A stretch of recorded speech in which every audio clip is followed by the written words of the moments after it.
If Byron dies, I'm out. Just FYI. Oh boy. Oh. Oh. Oh. Oh. Oops. Oh. All right. This was fun. This is a fun tease. This is the fun trailer. Let's go through it a little bit at a time, and tell you about it. Firstly, this opening shot. How fucking badass is it? How amazing is it that we get to film in such an incredible location? We just like it's incredible. Like I I was showrunner for a web series where I just had the power to be like, can we just take over a church, please? And then other people make it happen with their connections and things. And then I'm like, oh, can we just remove all of these pews, please, and just like empty and they're like, and then I turn up one day and it's all done. Like I don't have to. I just wave my hands and click my fingers. It's magic. It's like God powers. Exploitation of the working man. That's how I do. It's amazing stuff, and it's very lucky that the pastor that I don't know if it's pastor, I always forget, the vicar that runs this particular church is a fan of Viva la Dirt League, so this is the location where they filmed Adam's funeral in the Board series. He's gone crazy with power. Yes. I was already crazy, it's just now I'm crazy with power. Welcome to your first dungeon. How fucking badass do we all look? Look at this adventuring party, everybody. Look at this goddamn adventuring party of D&D people. We've got a tiefling cleric and a badass human fighter and a cool ass bloody half orc. Look at the Goliath. He's like 6'6" or something because of his platform shoes and the fact that Emmett's already really tall. It's huge axe. And it's great. I love what a little subtle thing about this scene here. Welcome. Is that Phoenix starts closer to camera than Emmett, but I specifically told her that her character, like the first thing she does in every session, essentially every combat, is that she just like hides behind people as a rogue should. As a rogue should hide. Now Ben's actually getting pretty good at that these days. And so she just slinks behind the Goliath to be like, meat shield. So there's like subtle things in there that's like very D&D tactic wise, that she uses. She allows the meat shields to go forwards. You see the even over here, like the fighter. Welcome. The human fighter starts behind the healer, and the rogue starts in front of the barbarian. But in D&D tactics, if you're playing in a smart way, you're meant to have your meat shields. Your human fighter and your fighter and your barbarians are meant to be up the front. So you see us make our way to the front of the fight immediately. So there's like tiny little subtle, even in like the choreography of where we're moving and stuff. I tried to keep it appropriate for who should be where. Dragons came. Consider this a session 0. And then there's a tiny hint here. There's a tiny hint in this scene as well as to Ben's character and the sort of person that Ben's character is going to be. Given that the rest of us are staring down at this person in a throne at the end of this this dungeon, and he's turned his back on him, looking at something on the plinth instead. Welcome to your first and then he picks up a ball to look at it. His character is a very fun one. I had a lot of fun writing the monk. Dungeons and Dragons came. Consider this a session 0. So there's a close-up of the wizard. Your first Dungeons and Dragons came. There's Byron playing Fargrim the Great, the dwarf wizard. I was very happy that he already had a ginger beard. And then all of this this color scheme that went with it, this huge bodysuit that they've got him in, and the orange leather helmet. It's great, good stuff. You can go through one at a time, like frame by frame if you hold down this one. That's Rowan's character. Rowan is a half elf ranger. His costume looks amazing as well. You got Goliath Barbarian, played by Emmett. A lot of people in the comments are like, "Oh my God, is that Emmett Skilton?" We're very lucky. Like, I love how ridiculous Ben's character looks. So for people confused, Ben is playing a Furbolg, who are a forest person. They're like almost like cow people, and they're guardians of the forest. They're quite fun. There's Adam. Adam's playing a Tiefling, which are like almost like half human, half devilish sort of people. Tiefling. There's Phoenix playing a halfling rogue, and Tamika playing a half orc druid. I love her costume as well. It's amazing. All of the costumes are incredible. Even Phoenix's is just mwah.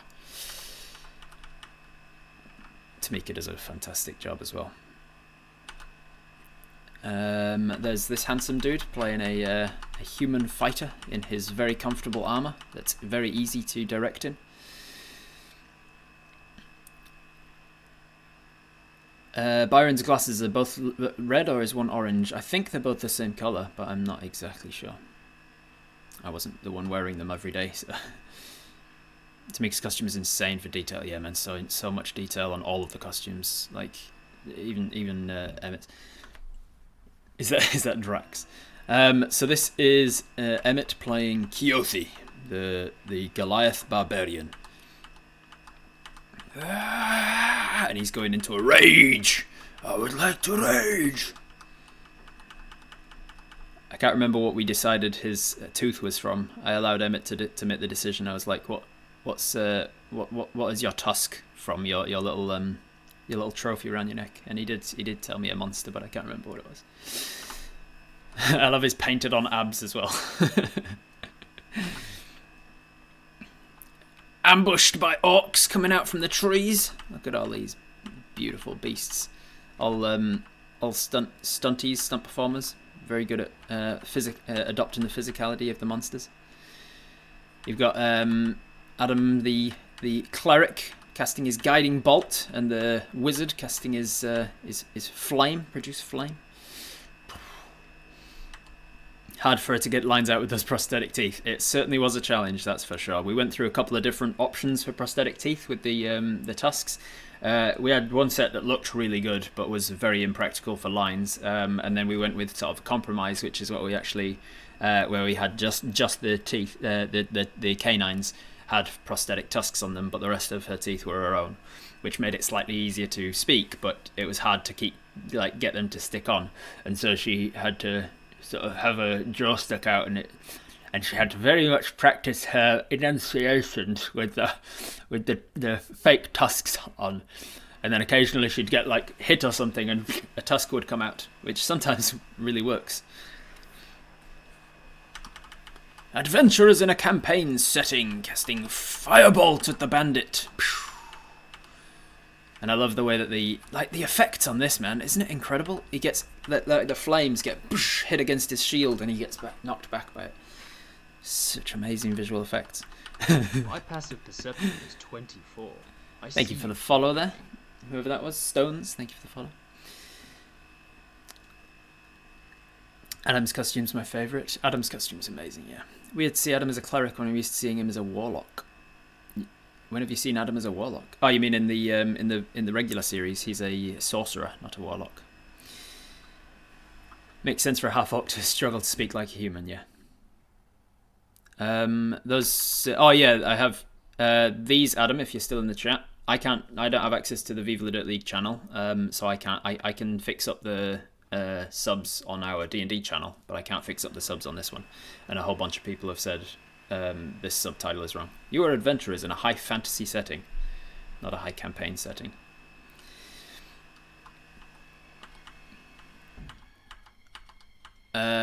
This is Ben being an awesome martial artist.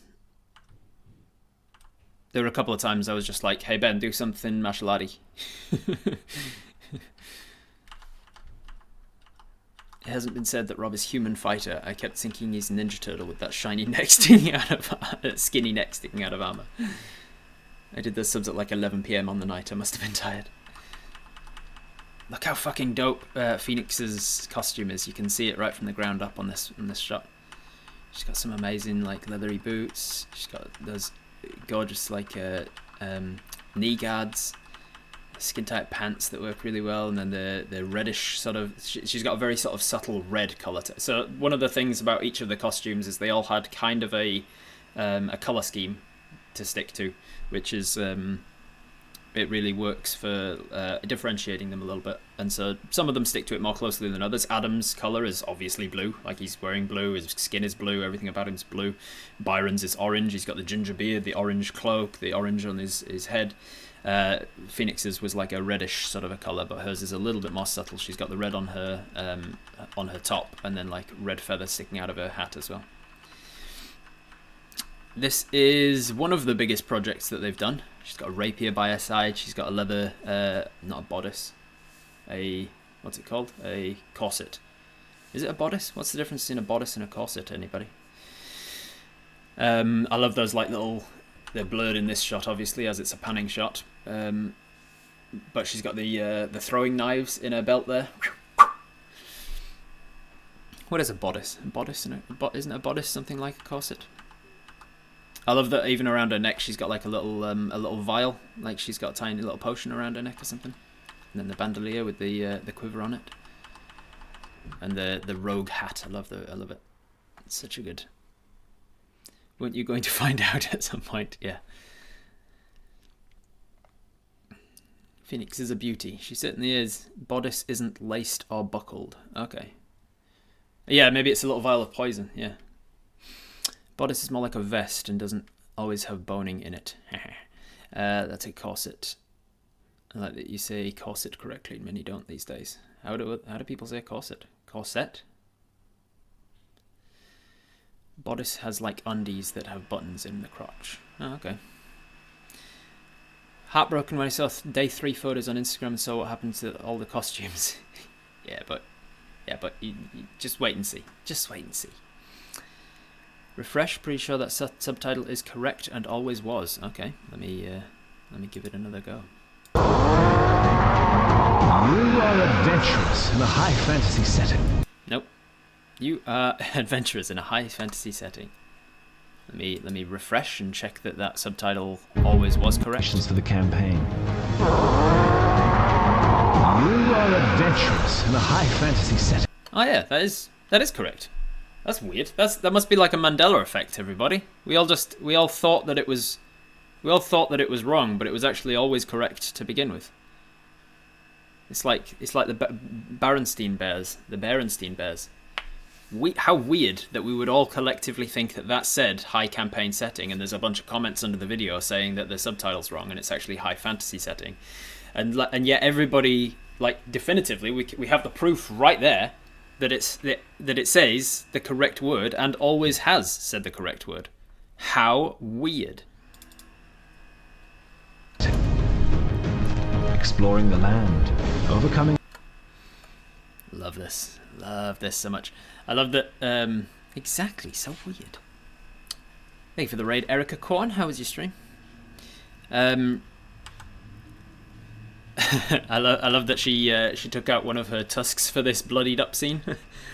we're all screwed up with all kinds of amazing makeup work. And look at this dope ass flip. Sick flip. Whee! Poof. Zip. Nice work, stuntman. Shout out to the flip by the amazing stunties. Yeah, Xavier, I want to say.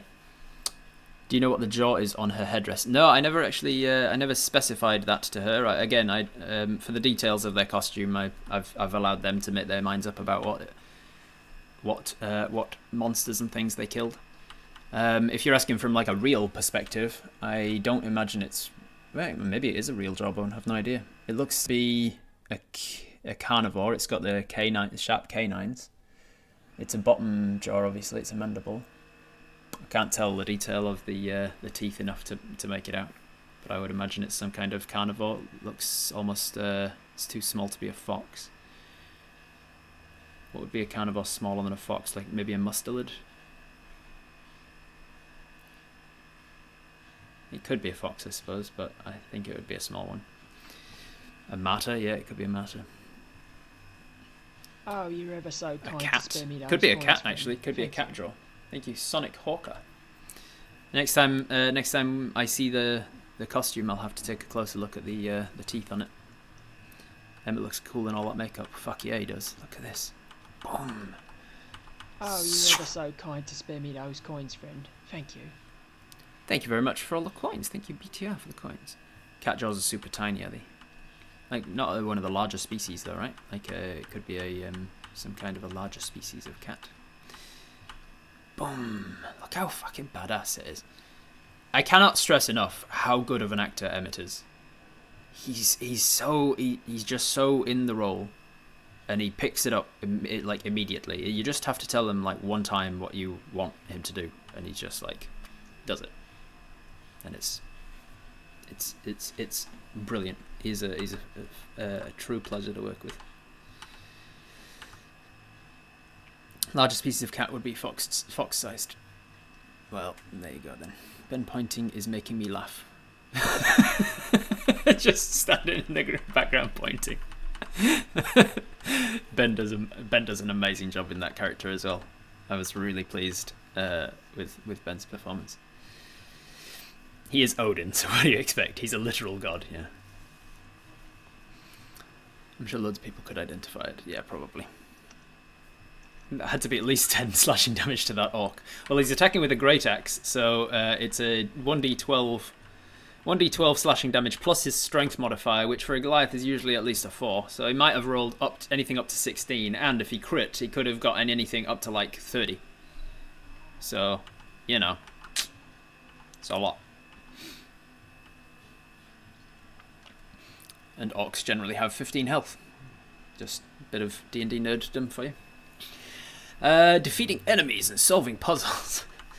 Look at his stupid face. There's a few comments been like, "Oh, is Ben not in this?" I'm like, "What are you? Did you not watch the trailer? Is his ears and wig and nose that changing of his face that you didn't recognize Ben?" Oh god, you gotta watch this bit with sound, because Byron's laugh is just something else. And solving puzzles. I love Byron. Byron does such a fucking great job. He is such a good actor. Like, have you guys seen the latest episode that dropped yesterday of the NPC D&D with Byron as the American gold seller trader dude? He's just so versatile. He is amazing at accent work. Like, if you think I'm good at voices, Byron is something else. I once helped Byron with Yorkshire accent, and I didn't have to do anything. He basically got in touch to be like, "Hey, I might need help with some Yorkshire for a film I'm doing," and he just gave me it, and I was like, "That's it. That's exactly it." It was just perfect. And his Scottish he's playing Scottish in here, obviously, because he's a dwarf. What else? What other accents can dwarves possibly have? His accent's just incredible. And playing the game, he is a hoot. Like, I had these guys round to play one session of D&D, just to introduce them to the game, so that they know what they were parodying. And Byron is an absolute blast to play with. He's definitely going to be at our D&D VLDL D&D game at some point, because he's just too funny to not. His Scottish is okay. Are you joking, Fancy? Are you serious? Like, is it not that passable? Because to my ear, it sounds fantastic. These things, by the way, these torches flaming in the background, obviously they're all visual effects, because we're not going to have flaming torches on the day. But how do you get this awesome glow on the hair and faces in the right positions that even flickers and changes look? You can see it goes brighter there and darker again. Is that all visual effects? No, that's special. That's special effects. I always get these two the wrong way around. Visual effects and special effects. Visual is done in post. Special effects are on the day. These are special effects. These are a stick with a bundle of LEDs on the end that flash and flicker like a light torch that you then replace in practical effects. Yeah. Yeah, pretty cool. light on a stick. It's a pretty smart idea. Another mention to the bloody special effects is this arrow. Oof, no arrow, but then suddenly there's an arrow, and it tracks with his movement and everything. Like, from this point, this arrow just tracks with his movement perfectly. Like, that's some incredible work. And it's got like motion blur on it and stuff as well. A new adventurer joins the team. Thank you, QC Benny, for the 13 months. It's 2x 6.5, so let's do 26. Math.meh. Math.meh. Close enough. Look at this. Like, if I was trying to put an arrow into something after the fact, I probably wouldn't think to put motion blur on it, and I'd probably be looking at it going, that arrow looks fake, and I don't know why, because it's tracking perfectly, and it's the sort of thing that I'm like, I wouldn't think to put motion blur on the arrow, but there you go. That's why I'm not a special effects artist. That guy gets stuck in the ear. Now this is a practical effect. We actually shot this guy in the side of the head with an arrow, just to get it. I'm one of those directors that's like, needs to be authentic. The elbow needs to be higher. Archery nerd here. Well, I mean, he is on one hit point at this point. I'll tell Rowan next time we film. Boom! That is a practical effect. He's got an arrow sticking out of his ear. Obviously, at this point, they've removed that thing digitally, so he's not actually got it in the first couple of shots. You can see it there. Look, there's still a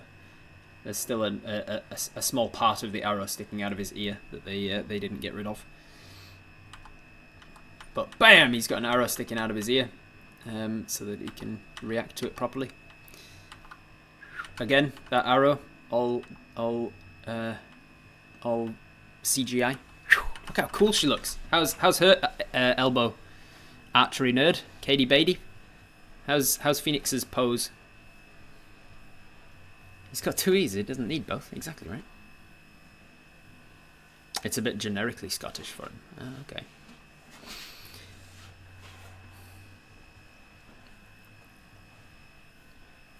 Adam holding back Phoenix had me rolling. Just a hilarious visual. Yeah, it's pretty cool. Phoenix is spot on with technique. There you go, Phoenix. From an archery nerd. Somebody can clip, clop, horse. Somebody can clip this bit of me fucking up the word clip, and send it to Phoenix. You've got it right there in the chat, Phoenix. Katie Beatty Potato, an archery nerd, says that your technique is spot on. I don't know if you've done archery before in your life, or whether you just naturally took to it well.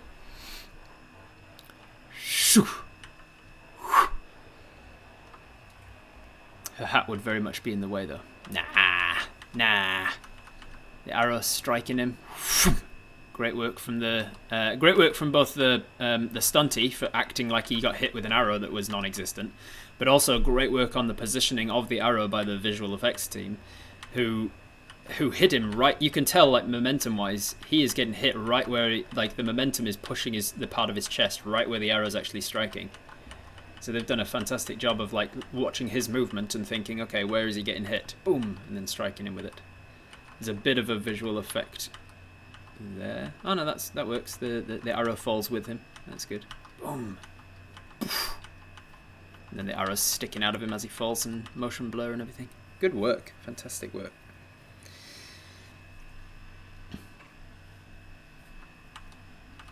What in the nine hells do you think you're doing? So this is a bit of a teaser for the relationship between them. What in the nine hells do you think you're doing? Relax. So there's an ongoing thing throughout the whole series where these two, did you use a pull line for his fall? Nope, just told him to get hit by an arrow, and he fell backwards like a professional stuntman. Rowan's I can understand because it seems like he was rushing to shoot. Yeah, it was specifically like, you'll see it when it comes up in context, but it's a specifically like blah blah blah, like he's not even looking kind of thing. I'd happily come to coach archery for the team. I'm in England, so you guys can afford the airfare. Yeah. So there's a relationship between Phoenix and Tamika's characters that I was really enjoying writing. They've got like a rivalry throughout the whole thing. Helping, guide, filling in. One of the comments was like, that rope looks too white. And I was like, it kind of is meant to be. The point of this skit, when it comes up, I won't spoil anything, but the point of it is that the rope is a very nice rope. What did 9 hells is another fix needed? Oh, is Adam fucked up another? Oh, what in the 9 hells do you think you're doing? Not what did 9 hells do you think you're doing, Adam? That doesn't even make sense. What did the 9? Together as a team. What in the 9 hells? What did 9 hells do you think you're doing? What does that even mean? It's just another glitch. That's what it is. What in the 9 hells do you think you're doing? What in the 9 hells?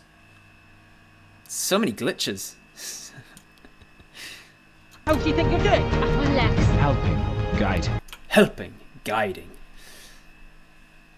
I love that the editor just managed to find something, because originally he had a different scene here for this section of helping, guiding, and I was like, I don't want to spoil that scene. Can we swap that out for something else where somebody's guiding something?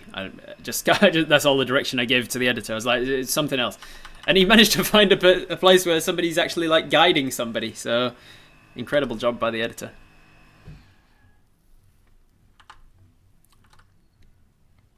What did Alan does he think he's doing?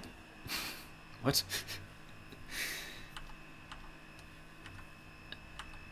Filling in for each other's weaknesses and growing as characters. This extra here, by the way, is a good friend of mine, an actor called Adrian Hook. He's worked with the Viva guys before on a couple things, so it was cool that we managed to get him on board. He went through same drama school as me, and Byron and Rowan and Emmett all went to the same drama school. Her hand is not green. Yeah, she's a half orc. She's not a full orc, so it's okay for her hand to be to have different pigmentation than her skin. Refresh again. It's a bloody glitch. These bloody glitches are weird, Adam. It's so weird that these glitches are happening. What in the 9 hells do you think you're Yeah, what in the 9 hell? That is what I thought it said. I always thought it said that. doing? Relax. Helping, guide, filling in. Filling in for each other's weaknesses. Look at this visual effect, by the way. Bloody hell. It's almost like Adam's got genuine powers. Genuine powers. This pulsing boom, boom, boom. And I love that it goes all the way across his helmet and then just like stops at the extremities of his helmet, giving him like an aura of healing. Cool stuff. Also teasing the fact that they all get fucked up with blood quite a lot at some point. I wonder what that's about. Now you need to go and respond to all the YouTube comments pointing out that glitch. Yeah, Phoenix is French. Her character is French rather. Oh, Mandela at it again with the antics. Yeah, man. The visual effects are another level. Adam holding Phoenix back was great. I'm glad we got this shot on the day that we filmed this part in the forest. Anything that you see in like forest scenes, it was shot all in one day, in the same location that we filmed the FPS logic actually. And it was raining that morning, and you can't film in the rain. Not only because the camera can't afford to get wet and everything like that, but also, you reckon Adam can be in the rain with this blue makeup on his face? A single drop of water hits his face, and you see it track down his face. You see it all like smudge and streak. Emmett can't be in the rain. Adam can't be in the rain. Tamika can't be in the rain. And who are the 2 people in the scene that can't be? Oh yeah, the 2 of the 3 people in the scene, Adam and Tamika. So neither of them can be in the rain, and we were trying to film this in the rain. So for scenes like this one, I'm pretty sure this one is underneath an easy up, a gazebo, sort of one of those 4 posters that you can take up and put down real quick. And we just filmed it in a way that you can't see the canopy or the poles. And so I was in a bit of a rush because we'd lost a lot of time for rain, and we had to get 4 skits this day. And someone suggested this shot, and I was like, yes, let's get it. But the technical director who was helping me with just like making sure that we've got time to actually get all the shots in the day, he basically gave me an ultimatum. I said, yeah, let's get this shot real quick, and he turned to me and said, which shot are you losing from the next skit then? Because we can't. We if you get this shot now, we lose one from the next skit. And I was like, cool, yeah, I will lose a shot from the next skit to make the time work. And I did, and now I'm coming to editing that skit that I lost a shot from, and we don't have as many shots as I would like. It is difficult to put it together, to say the least. Episode 2. But hey, at least I got this shot, which is a fun shot to do. him holding Phoenix back with a dagger in her hand. Let me at him! Let me at him! That's great. This is a great shot as well, this Palpatine shot. Bum.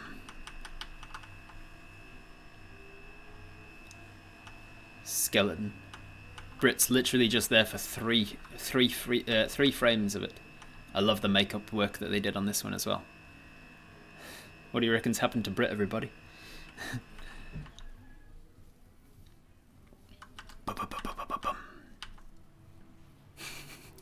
Everybody's dead.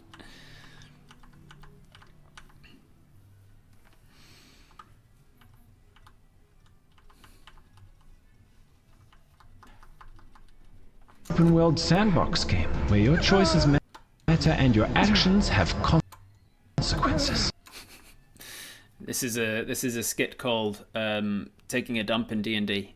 And Rowan the manager came along with his bucket and put the bucket there for me, and I had to go to the bathroom.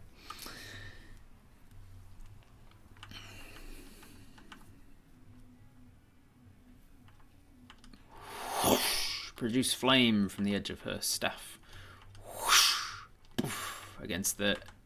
Clashing against the shield. Man, that's fun.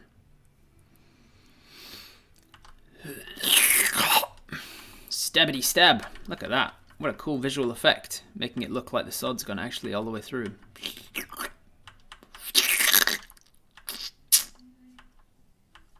And out the other side. Nice. Death is a very real possibility. That said, I'm done. I'm done. Filming this scene. Clever editing there. The scene where he gets stabbed just before and the scene where he's going down here. 2 different skits. But they've put them together very cleverly. And just getting Byron to scream "I'm down" is so funny. Are you finished? You done? I can carry on? Not Okay, a retractable sword, no, he just went That's under his it. arm. Just did the old under the arm thing, but the editor has kind of moved it across a little bit so it looks like he's going through him. I want you to have fun and take risks. They're playing tag in this scene, by the way. As you'd expect from every D&D game, they're playing tag. So don't take the rules too seriously. The Player's Handbook, Chapter 10, Spellcasting. This was a very fun scene to film as well. I love this skit. I love the fact that we've got like zombies on the jury. Casting. And if you can make sure you set aside Tuesdays for this, please, because I'd rather none of you have to skip any weeks. See what I did there? See what I did there? I'm pretty smart. I don't think I've pointed this out yet, but I'm saying in the trailer, set aside Tuesdays for this, please, because it's like the DM is talking to his players about like I think the sort of levels that I've gone for have probably gone over your head a little bit because I'm a bit highbrow sometimes. So I'll just try and dumb it down for you. So what is happening in this situation here in this line is that Alan's the voice over the DM talking to his players as if they're just like playing at a table, right? And he's saying to them, "Can you set aside Tuesdays for this?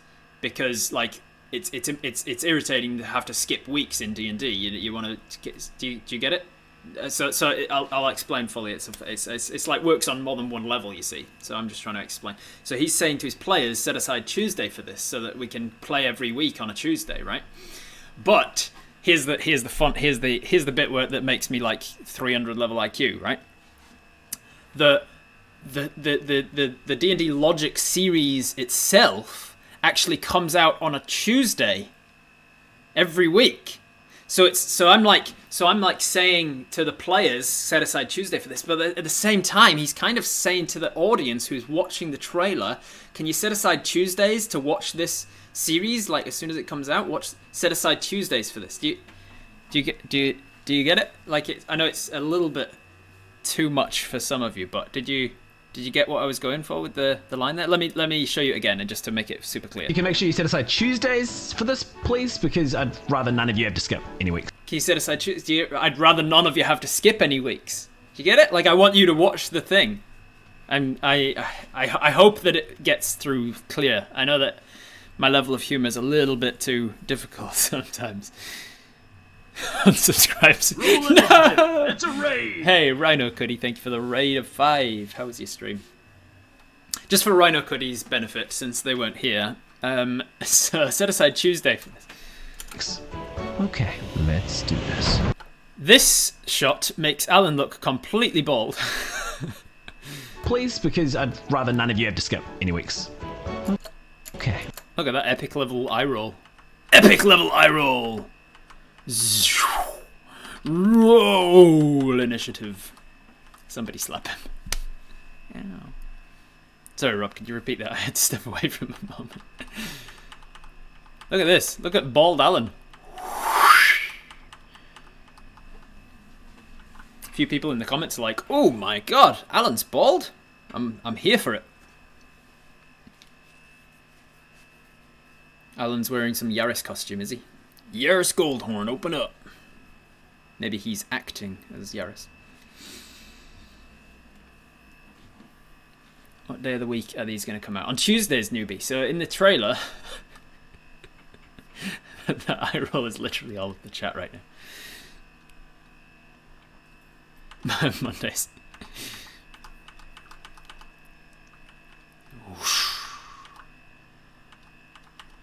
Drawing his sword like a badass. Look how fucking dope I look. Yeah.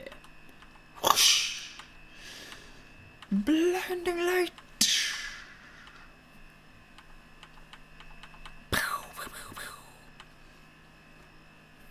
When do Tuesdays happen in the episodes? What? Why should the players put aside Tuesdays? For the game that they're playing. I feel like maybe I haven't been clear enough to Aqua Dublavi. So the players at the table.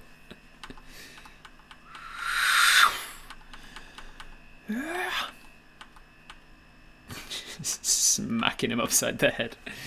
A lot of people want to. A lot of people in the comments want to gif this moment and just keep it for their own personal use because they're like, "Oh, thank fuck! Somebody finally slapped the bastard." Oh. A new Who's this? adventurer joins. Baba Jack bringing in Aqua Dublavi for the party. Thank you very much. Wouldn't it actually be Monday for some of us though? Only if you're in the wrong date line. Because it would be 10 PM on a Tuesday New Zealand time, so it would be Tuesday for the vast majority of the world. Even if you're 22 hours behind, it's still Tuesday when it comes out. It's only for the people who are 23 or 24 hours behind that it would be Monday for. Is that Tuesday of 2026? Yeah, Tuesday's 2026 is when it comes out. Wabberjack gifted a sub to Aqua Dublavi, giving out a total of 131 in the channel. 131 is, I'm going to say Prime. Can't be bothered working it out.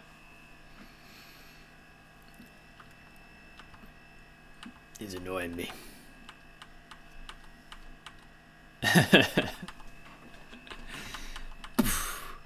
You can see the different reactions to Rowan getting smacked upside the head.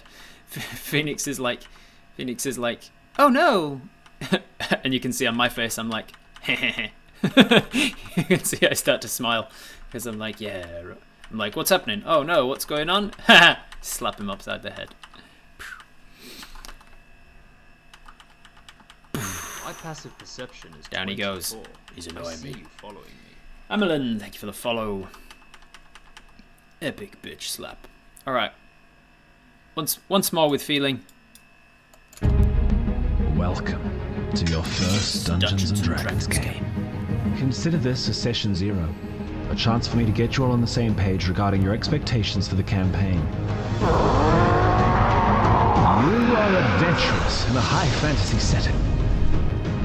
exploring the land, overcoming obstacles, defeating enemies, and solving puzzles. No one can survive D&D on their own, so you must work together as a team. What in the nine hells do you think you're doing? Relax. Helping, guiding, filling in for each other's weaknesses, and growing as characters. This is an open-world sandbox game where your choices matter and your actions have consequences. So be Hey, careful, Turtle Guild for the death is a raid. very real possibility. How's it going, Turtle Guild? I'm going to have to take it back to the start now to show you the stream for the 14 people that just arrived. How many eye rolls are there in the whole series? You're going to have to watch and make note every week. Turtle Guild, welcome along. If anybody from Turtle Guild's channel doesn't know who I am, I'm Robert Hartley. I'm a dungeon master. I D&D for Viva la Dirt League. I'm the DM for Viva la Dirt League. And I also wrote and created the D&D Logic series that's coming out on Viva la Dirt League's channel. And we're watching the trailer for it that just came out on Tuesday.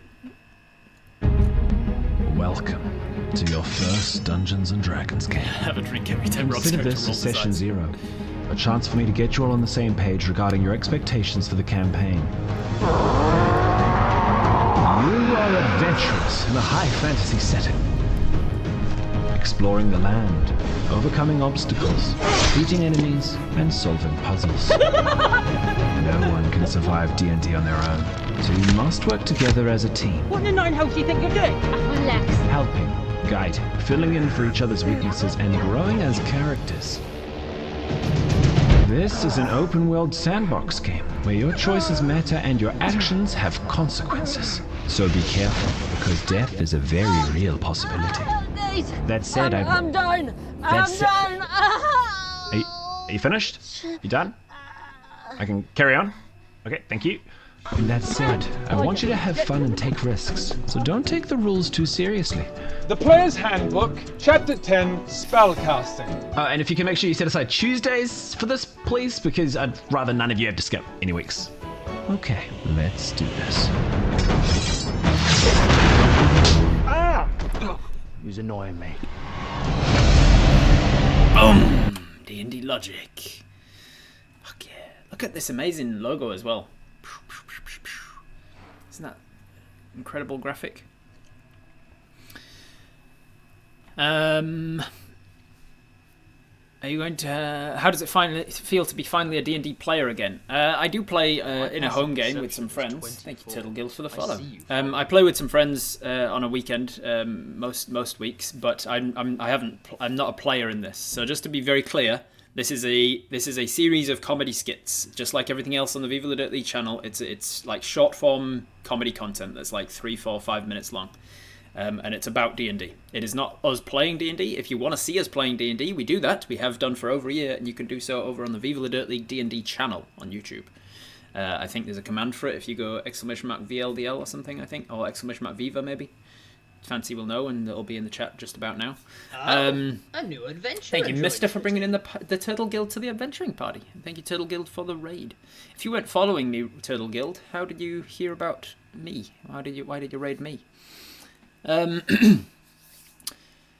So just to be very clear, this is a series of comedy skits that I have written. They're entirely scripted.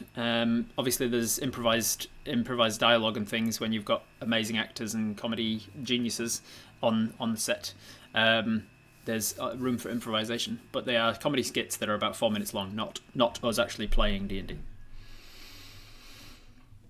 Are you going to have a skit about how annoying it is when the players talk through the DM trying to explain things? It's definitely on the list, Aqua. It's not in the season 1, but it's one of the ideas that I have, is to have Alan as like doing voiceover, and the players are just constantly talking over him.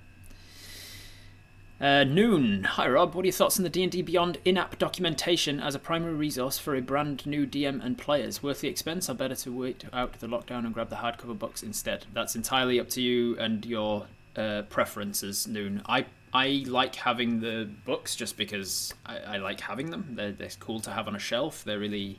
It feels good. You get to flick through pages and you get the smells and things. But there's a whole lot of downsides to having the books. They cost money to buy. You have to actually take them wherever you're going, which when you've got like 14 of them is quite a lot. If you don't have them on you, you can't reference anything. And if you want to reference something and you're a brand new DM, chances are you're not going to know whereabouts to turn in the book, and it'll take you a while to look it up. You can't Control F. You can get over all of that if you have a digital copy on D&D Beyond. Like if you buy a D&D Beyond subscription and you have access to all of the books in digital, then you can just Control F. Find the thing you're after. Plague, thank you for joining the party. You can search, you can filter monsters, you can all the other stuff that comes with being digital. But if you prefer having physical book, then do it. Who is the Green Orc woman? You mean the actress playing her? She's an actress called Tamika Salmon. What's her last name's double-barreled, and I forget what it is. Tamika Salmon is how I always knew her at drama school, but I think she goes by a double-barreled last name these days. I would have to look it up. But I went to drama school with her. She's a fantastic actress, very generous scene partner, and does a wonderful job overcoming the difficulties of me putting her in very difficult tasks. Hey Rob, tell the raiders about Tuesdays. I feel ya. My Imperial Assault players, Rob included, talk through my cinematics. I don't know what you're talking about, Spidey. I don't know what you're talking about. We never talk through your cinematics. You write direct, act, and DM for VLDL, but you always say they and them instead of we. Is it a deliberate choice? Well, I'm not a part of VLDL. I don't know. It's a choice based on the fact that I consider VLDL as Rowan, Alan, and Adam, and Ben. Let's be honest. I work with Viva La Dirt League, but I am not a part of Viva La Dirt League. I work with them a lot. I am contracted to do work for them often, but I'm not a part of Viva La Dirt League. That's kind of how I imagine it. The logo is so nice. It really is. It's an incredible job. Boom. So there you go. There's the trailer behind the scenes. We'll do another one of these behind the scenes every week on this time every week. If you want to hear a breakdown of certain things that happened on set during the filming of certain skits, then make sure to drop a follow and be here every week.